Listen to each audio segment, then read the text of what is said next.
안녕하세요. 현실주의자입니다. 중국 부동산 위기라면서 불안감을 조성했던 언론 전문가들이 많습니다. 제2의 리만 사태다, 뭐 어쩌고 저쩌고, 곧 폭락이 온다, 다 튀어야 한다, 이런 말을 했는데요.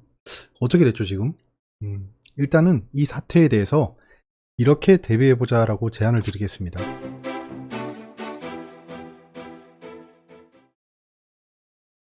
자, 외신입니다. 글로벌 마켓이 확장하고 있다. 페드 에버그란데. 에버그란데라고 하면 헝다입니다. 항대, 언제나 크다. 에버그란데라는 뜻입니다. 이게 무슨 뜻이냐라고 하시는 분들이 있더라고요. 아무튼 지금 에버그란데의 디폴트를 막기 위해 중국 당국이 조치를 취할 거다 라는 기대감이 팽배합니다. 그런 얘기가 있고요. 페드에 대해서는 뒤에서 말씀 나누시죠.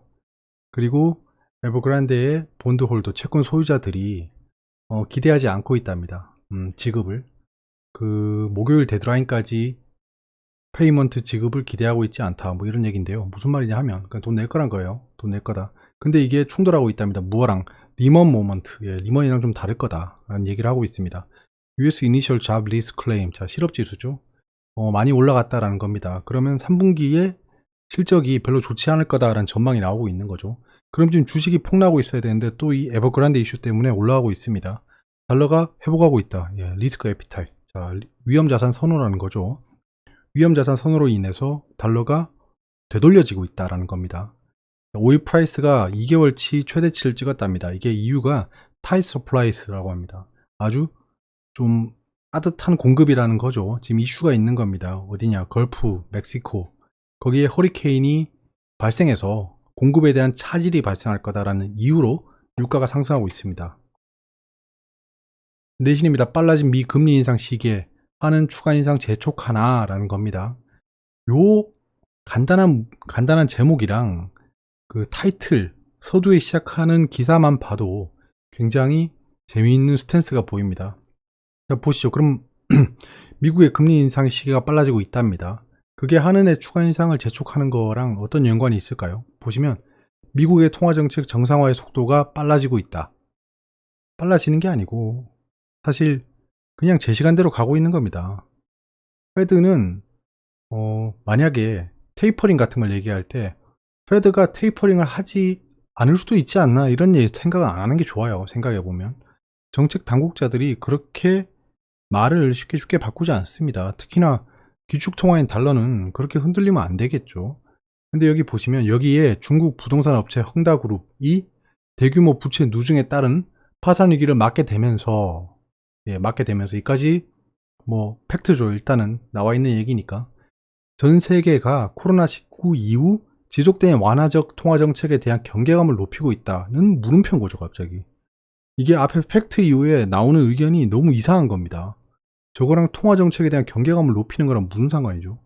홍다 이슈가 양적 완화랑 무슨 상관인 거죠? 약간 그런 게 보입니다. 중국은 관계가 없죠. 금리와 환율 등 미중의 영향을 받을 수밖에 없는 우리나라로선 맞는 말이죠. 지난달 첫 발을 내딘 금리 인상 추진에 박차를 가할 가능성이 제기된다. 이것도 갑자기 소설인 거죠. 이런 기사들이 지금 판을 친다. 분위기를 만드는 거죠. 적자 한전의 전기요금 인상, 4인 가구 월 1,050원 더 낸다 라는 겁니다.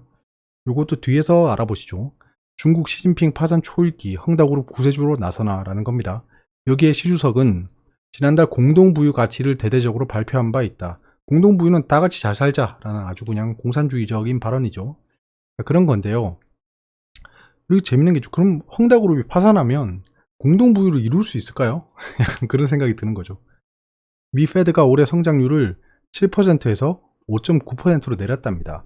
위원 절반은 내년에 금리 인상을 해야 된다 라는 의견을 표명했다는 거죠. 자, 그러면 성장률이 떨어졌어요. 그러면 테이퍼링을 멈출까요? 성장률이 떨어졌어요. 금리를 인상할까요? 이런 거 한번 생각해 봐야겠죠. 금리 인상은 아직 안도감의 상승, 원자재 주가 올라가고 있다라는 건데요.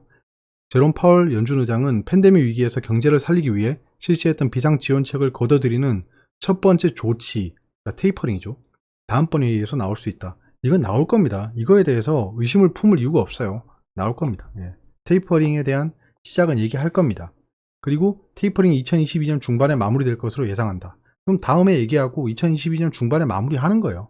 악재가 발생하지 않으면. 만약에 헝다가 터진다. 그러면 뭐 얘기가 달라질 수 있겠죠. 자, 오늘 발표된 경제 지표를 보시면 뭐 온통 뭐 파란색이죠. 근데 그렇게 크지 않다. 예, 크지 않다. 실업상 청구 건수가 예측치보다 좀 많이 올라간 것. 예, 그게 좀 문제긴 하지만 이전 대비해서 크게 오르진 않았습니다. 예측치 대비 안 좋게 나온 거예요. 실업상 청구 건수는 떨어질 거라고 예상한 거죠. 고용이 될 거다. 근데 다음 분기에는 실업상 청구 건수가 확실히 떨어질 겁니다. 어차피 실업자들에게 지급하는 금액 그 지급을 중단하기로 했거든요. 그럼 취업을 해야겠죠, 이제. 돈이 안 들어오는데.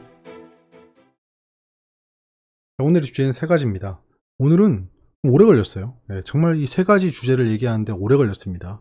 그러니까 뭔가 찾아볼 것도 많고 생각 정리도 좀 해야 되고 이렇게 되더라고요.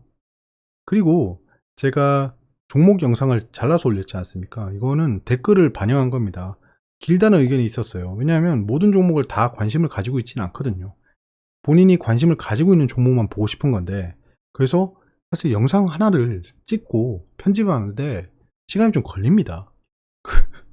예, 아무튼 뭐 한동안 해보고 반응을 보고 지속할지 생각해 보겠습니다. 자, 세 가지 주제입니다. 한국전력 이제부터 본게임 시작이다 라는 의견이고요. 그리고 중국 헝다 사태에 대한 의견을 다시 한번 말씀드리겠습니다. 여러 가지 뭐 데이터를 기반으로 말씀드릴게요. 카카오가 지속 하락하고 있습니다. 어제 올린 영상에서도 카카오는 아직 바닥을 잡지 않았다라고 말씀드렸잖아요. 반등 시점은 언제일까요? 자, 한국전력이 이제부터 본게임 시작이란 건데요. 이거는 제가 지난번 분기 때 요금 동결했을 때 언급했던 내용입니다. 자, 한국전력의 별표를 보시면 지침에 규제가 아니지. 이걸 뭐라고 하지? 항목을 보면 별첨 같은 겁니다. 별표가. 거기에 연료비 조정요금 운영 지침에 비상시 조정요금 부과 유보를 할 수 있다라는 겁니다. 전체 또는 일부 적용을 일시 유보한다는 통보가 있으면 이에 따릅니다. 그래서 2분기 연속으로 인상을 유보했죠.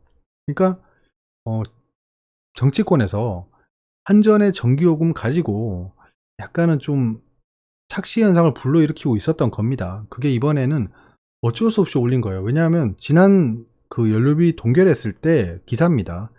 높은 연료비 수준이 유지되거나, 왜냐하면 지금 연료비 연동제 때문이에요. 연료비 상승 추세가 지속될 경우 4분기에는 연료비 변동분이 조정 단가에 반영되도록 검토할 예정이라고 했었어요. 그래서 4분기도 왠지 유보할 것 같았지만 일단은 올렸습니다. 왜냐면 그럼 다음엔 약간 유보할 수도 있겠다. 왜냐하면 5월이 대선이기 때문에 그런 거죠. 자, 한국전력, 제목을 또 읽을 뻔했다. 전기요금 인상에 중기가 망연자실하고 있다. 현장 충격이 불가피하다. 근데 이 전기요금 인상을 반대하는 사람들도 있습니다. 결국 망연자실하는 저 이면에는 나만 손해 안 보면 되라는 게 있는 거죠. 세상은 다 그런 것 같아요. 일단 중기가 망연자실하고 있답니다. 오, 참. 인상 당일에 어떻게 중기의 망연자실함을 다 취재하러 다녔을까요? 신기합니다. 자, 어찌됐든 인상을 했습니다. 했어요. 한전의 4분기 실적은 좋아지겠죠? 예, 실적이 안 좋다고 계속 떨어지고 있었으니까 실적이 좋다고 오르는 건 순리죠. 순리이지만 주가는 또 그렇게 움직이지 않을 수 있습니다. 자, 그러면 보시면 이제 적자 한전 전기요금 인상 4인 가구 월 1,050원 더 낸다. 자, 원가 상승분 메우기엔 인상폭이 크지 않다. 한전 주가는 1% 하락. 근데 그 밑에 기사를 보세요. 한전 전기료 10.8원 올렸어야. 근데 연료비 연동제로 3원이 제한. 자, 보세요. 저 두 번째 기사는 굉장히 기만하는 기사죠. 왜냐하면 연료비 연동제로 올릴 수 있는 요금의 제한이 3원입니다. 3원. 3원만 올릴 수 있어요. 생각해보면. 근데 그 올릴 수 있는 금액인 3원을 올렸더니 연료 원가 상승분 메우기엔 인상폭이 크지 않다라는 얘기를 하고 있어요. 그러니까 그 시험에서 100점 맞고 온 아이한테 100점으로 좀 부족해 약간 이런 느낌입니다. 그럼 101점이 있나요? 없잖아요. 그러니까 예, 기사들이 약간 좀 그렇다. 오늘 한국전력을 보면 시초가에 웅 뛰었다가 떨어지는 거, 이것도 기만하는 거죠. 예. 기만하는 거죠. 누가 기만했냐? 예. 매국노가 멀리 있는 게 아닙니다. 기관이에요, 기관. 기관이 엄청나게 팔아 제꼈다. 예. 금융투자. 금융투자는 계속 팔고 있습니다. 계속 팔고 있어요. 뭐 얼마 전에 산 거를 판 것도 아니고 옳다구나 하고 팔았습니다. 자, 보시면 최근에 공매도가 상승했었어요. 한국전력을 계속 지켜본 분들은 공매도가 상승했었다. 그래서 연료비 이번에 인상을 하면 분명히 갭 상승 후에 하락했구나 생각을 했습니다. 근데 어차피 지금 제가 매수한 가격이랑은 좀 달라요. 그래서 저는 어차피 그냥 안정적으로 지켜볼 수 있습니다. 자, 파란색으로 하겠습니다. 자, 지지선이 여기죠? 지금 지지선에서 왔다 갔다 하고 있죠? 지금 여기서 계속 횡보할 확률이 있습니다. 계속 횡보할 것 같아요. 그러다 뭐 한번 떨어질 수도 있겠지만, 횡보하다가 상승으로 보고 있습니다. 예, 주가 안정 이후에 상승세 예상합니다. 야, 너 말도 안 되는 소리 하지 마. 이렇게 갭 상승 이후에 하락을 했는데 어떻게 상승하니? 거래량도 터졌는데, 이런 얘기 하시지만, 예전에 제가 현대건설 여기서 샀다가 욕먹은 적 있죠. 예. 이거 상승했다가 윗꼬리 달고 음봉 그릴 때 샀습니다. 음봉 그릴 때 샀는데, 그때 욕을 좀 먹었어요. 야, 왜 이렇게 거래량이 터질 때 불나방처럼 들어가냐라고 했는데, 제가 그때 요렇게 그랬잖아요. 예, 요렇게 올라갈 거다 얘는. 잘 보세요 라고 했는데 웬걸 계속 들어였죠. 야, 그냥 나락으로 가는구나. 그래서 사장님하고 이때 같이 들어갔는데, 예, 아무튼 이렇게 상승한 이후에 하락한 이후에 이렇게 올라갔습니다. 이때 어떤 기사가 떴었냐? 총사업비 7조, 한남 3구역 재개발, 현대건설 품으로 라는 기사에 쭉 올라다 떨어졌어요. 그 뒤에 주가가 안정되고 올라가는 겁니다. 21선을 왔다 갔다 하면서 물량을 뺏어간 겁니다. 결과론적으로 그렇죠. 근데 저는 그때 결과가 발생하기 전에 그럴 거다라는 생각을 했어요. 근데 생각보다 오래 행보를 해버렸죠. 하락 행보를 해버렸습니다. 이때 물량을 뺏어간 게 뭐 분명한 거죠. 요 음봉은 물량을 뺏어가기 위한 음봉이었습니다. 그 뒤 이렇게 올라가 버렸으니까요. 누가 올렸냐? 뭐 개인이 올렸을까요? 그렇진 않을 거 아닙니까? 그래서 주가가 안정된 이후에 상승세를 예상하고 있습니다. 이제부터 본 게임인 것 같아요. 왜냐하면 알터니가 빠졌잖아요. 예. 전기요금 인상하면 뭐 그냥 상한가 몇 번 갈 것처럼 분위기 만들더니 실컷 인상해 보니까 에이, 이 정도는 안 되는데 이런 얘기하고 있습니다. 언론을 이용한 돈 가진 애들의 이면이 보이는 거예요. 중국 흥다 사태에 대해 의견을 좀 제시해 보겠습니다. 어차피 제가 이슈 발생 시에 의견을 드렸었잖아요. 추석 연휴 때. 영향이 거의 없을 거다라고 생각했잖아요. 뭐 그런 겁니다. 아직은 변화 없습니다. 빨리 이슈가 좀 사그러든 게 아쉬운 거죠. 왜냐면 제가 지금 잠깐 비중이 좀 빠져 있는데, 개인적인 이슈로 다시 들어가야 되는데, 그 전에 이렇게 빨리 복구되고 만약에 아무 일 없다는 듯이 올라가기 시작하면 좀 곤란합니다. 곤란합니다, 진짜. 제발. 제2의 리먼 사태라잖아요. 좀 하락하고 좀 그래야지. 이게 그냥 체질적으로 보면 리먼 사태랑 좀 달라요. 왜냐하면 리먼은 그 부동산 그런 펀드가 파산했다 약간 요런 느낌으로 강하지만, 사태를 가만히 들여다보면 제가 그 빅쇼트 영상 분석한 거 있잖아요. 거기 보시면 이 서브 프라임들이 터진 겁니다. 강아지 이름으로 막 대출받고 이랬다잖아요. 그게 뭐 영화긴 하지만 그런 서브 프라임들이 연쇄적으로 터진 겁니다. 그 라이언 고슬링이 그 연기했잖아요. 그 뭐야, 레고 젠가 같은 거 막 부러뜨리는 그 장면이 있습니다. 그렇게 터진 거예요. 뇌관이 터져버린 거죠. 파생상품 뭐 이런 것들이 터진 겁니다. 근데 헝다는 실질 자산을 보유하고 있어요. 알아보니까 약 1조 4천억 위안을 가지고 있습니다. 1조 4천억 위안치의 실물 자산을 가지고 있어요. 약 200조 원 이상이죠. 얘들이 뭐 350조라면서요, 지금 부채가. 그럼 절반은 좀 메울 수 있잖아요. 어찌됐든. 완전히 뭐 망해버리는 건 아니다, 상황이. 그리고 시진핑 주석의 3년임 필요성이 좀 있습니다. 그때 시국이 좀 흔들리면 좀 모양 빠지겠죠. 어떻게든 뭐 호미로 막든 가래로 막든 막을 거다라는 생각이 있고요. 중국의 위험 프리미엄이 안정적입니다. CDS죠. 5년물입니다. 43.5를 지금 현재 기록하고 있는데요. 예전에 언제였지? 중국에 뭐 국부가 유출되는 이런 이슈가 있을 때가 몇 년이었더라? 2016년인가 그때가 120인가 그랬어요. CDS가. 그때는 뭐 중국 망한다 약간 이런 분위기가 있었죠. 이런 이슈들이 있습니다. 하지만 각종 리스크가 잔존하고 있죠. 굳이 리먼 사태도 안심하고 있다 터진 겁니다. 리먼 저러다 말겠지. 뭐 우리나라 뭐 산업은행이 인수하겠지 이런 얘기도 있었잖아요. 근데 그러다 박살난 케이스입니다. 그래서 지금 에이 뭐 괜찮네 이렇게 생각할 필요 없는데, 겁나서 팔았던 분들이 있을 거예요. 뭐 언론이 막 이렇게 하니까 뭐 추석 뭐 그냥 스초가에 다 던져 버린 분들이 있을 겁니다. 지금 미증시 상승 중이고, 한국 그 ICO MSCI 한국 펀드를 보면 2% 넘게 상승하고 있어요. 환율도 안정되고 있고요. 내일은 갭상승이 예상됩니다. 그때 또 따라가느냐 그건 또 애매하죠. 그래서 각종 리스크가 존재하고 있기 때문에 현재 시장에 충격이 발생하면 또 급락할 겁니다. 지금 펀더멘털이 약해져 있잖아요. 지금 시장의 펀더멘털이 약해져 있습니다. 그때 재입상하시는 게 어떤가? 굳이 양봉에 들어갈 필요가 있나 싶습니다. 그리고 뭐 잡담으로 페드 총재 있죠. 페드 총재 캐플런 씨입니다. 캐플런 씨도 주식을 가지고 있었습니다. 지금 뭐 이해상충 논란에 보유 주식을 매각했다고 하죠. 뭐 두루 가지고 있었어요. 뭐 알파벳, 뭐 아마존 이런 거 가지고 있었는데 언론에서 때리니까 판 거예요. 그러니까 일단 팔았다는 거 말고요. 가지고 있었다는 걸 생각해 보면 얘는 매파입니다. 매파라서 야이씨 그러면서 금리 인상해야 돼 약간 이렇게 외치고 있던 분도 뭐 페드 윤리 규정을 뭐 준수하고 있었다고 하지만 뒷주머니로는 주식을 가지고 있었다는 거예요. 그러니까 약간 애매하죠. 예. 이렇게 최전선에서 정책을 결정하는 사람이 주식을 가지고 있었다라고 하면 설마 뭐 난 뭐 자유롭기 때문에 그냥 주식이 손해를 보더라도 사서 가지고 있겠다 이런 생각은 안 했겠죠. 예. 그런 걸 보면 그리고 이거 맞아. 예. 양적 완화에 대해서 말씀드리고자 하는 건데요. 지금 본원통화, 협의통화 이렇게 막 다 풀려 있잖아요. 약 2배 넘게 올랐습니다. 팬데믹 경제 위기 이후에 미국의 협의통화, 바로 투자할 수 있는 단기 자금들이 약 4배가 올라갔습니다. 그리고 지금 미국의 저축률이 최대라고 하죠. 보조금을 뿌렸는데 다 통장에 넣어놓은 거예요. 그런 것들이 시장에 흘러 들어오기 직전입니다. 바야흐로 양적 완화 시대란 거예요. 이때 투자를 하지 않는 거 위험하다는 겁니다.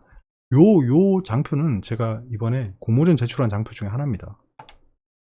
요것도 하나 있는데 지금 테이퍼링 이슈가 있잖아요. 테이퍼링 이슈가 있는데 테이퍼링은 긴축이 아닙니다. 양적 완화의 속도를 늦추겠다는 거예요.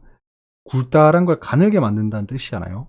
그래서 지금 뭐 만약 기준금리가 올라도 나스닥은 계속 상승했었고 코스피도 기준금리는 계속 좀 움직였지만 지속적으로 상승했습니다. 이런 것들을 생각해 봐야겠죠. 자, 카카오가 지속 하락세입니다. 반등 시점은 언제일까? 라는 건데요. 카카오 떨어진다고 말했다가 욕만 먹고 있습니다. 첫 음봉 발생했을 때 의견을 표명했습니다. 저 그냥 카카오를 자주 봤으니까요.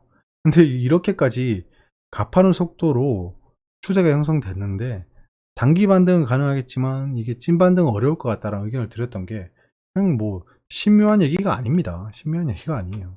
지금 추세는 좀 지키고 있습니다. 네. 추세는 지키고 있어요. 파란색으로 할까? 네. 추세는 지키고 있다. 현재까지는. 현재까지는 추세는 지키고 있다. 추세는 지키고 있기 때문에 좀 나쁘게 볼 건 아니지만 여기서 바로 반등하기 어렵고 여기서 바닥을 잡는 걸 확인하고 3중 바닥 정도 확인하고 약간 요렇게 올라갈 수 있다는 겁니다. 만약에 반등을 한다면요. 그러니까 반등 시나리오를 그리려면 요런 걸 좀 기다려야 됩니다. 거래량도 터져야 되고 공매도도 좀 안정이 돼야겠죠. 그래서 거래량이 발생하고 21선 일본 기준으로 21선이 안정되면 21선이 쌍바닥 찍을 정도까지 안정이 되면 그때 들어가는 게 어떨까 합니다. 그게 상책인 것 같아요. 그때까지는 좀 가만히 지켜봐도 될 것 같습니다. 바닥을 잡는 건 좀 약간 어려워 보여요. 아니면 지금부터 분할 매수를 들어가든가 좀 긴 호흡으로 봐야겠죠. 제가 뭐 틀린 말 한 것도 아니지 않습니까? 결과론적으로 봐도. 왜냐하면 그 상승을 불러올 만한 다른 이슈가 있을까 싶습니다. 저는. 단기, 중기, 장기 다시 한번 말씀드리면 이렇게 보고 있습니다.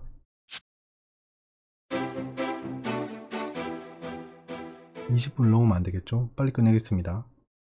자, 현재 미증시는 크게 반등 중입니다. 뭐 에버그란데 이슈가 사그라들고 있고 뭐 그런 이슈들이 있다는 겁니다. 그 와중에 한국 MSCI 펀드 지수가 2.5% 올라가고 있습니다. 그거는 여기 달러랑 연관되겠죠. 달러가 안정을 좀 보이고 있습니다. 안정 보여도 지금 1170원이 높아요. 높습니다. 높기 때문에 좀 조심해야 된다. 그 원유는 굉장히 크게 상승하고 있는데요. 날 두고 가지마. 같이 가자고 했더니 날 두고 그냥 가버리네요. 일단 좀 계속 지켜보시죠. 언제든지 뭐 투자 기회는 있을 거니까요. 조급하지 않아도 됩니다. 이런 건. 어차피 내일도 시장이 열리고 1년 뒤에도 열리고 10년 뒤에 100년 뒤에도 시장이 열릴 겁니다. 자본주의가 망하지 않는 한. 일본 니케이가 하락하고 있네요. 와, 일본 망하나? 싶은데 일본이 휴일이었습니다. 그게 반영되지 않고 있고요. 자, 지금 여기 국채를 좀 팔고 있는 게 보이죠, 사람들이. 금값이 계속 떨어지는데요. 이게 참 안전자산이 좀 애매해졌네요. 안전자산이라고 뭐 오르고. 궁금한 게 있으면 댓글로 말씀해 주세요. 제가 최근에 이제 하트를 좀 달기 시작했습니다. 제가 시간을 좀 쪼개서라도 댓글을 달아드려야 될 것 같아요. 여러분들이 소중한 시간 내서 댓글까지 달아주시는데 제가 그거에 대한 반응을 안 하는 건 직무유기라고 생각했습니다. 여기까지고요. 시국이 혼란하기 때문에 좀 천천히 관망하면서 느긋하게 생각하시는 게 어떨까 합니다.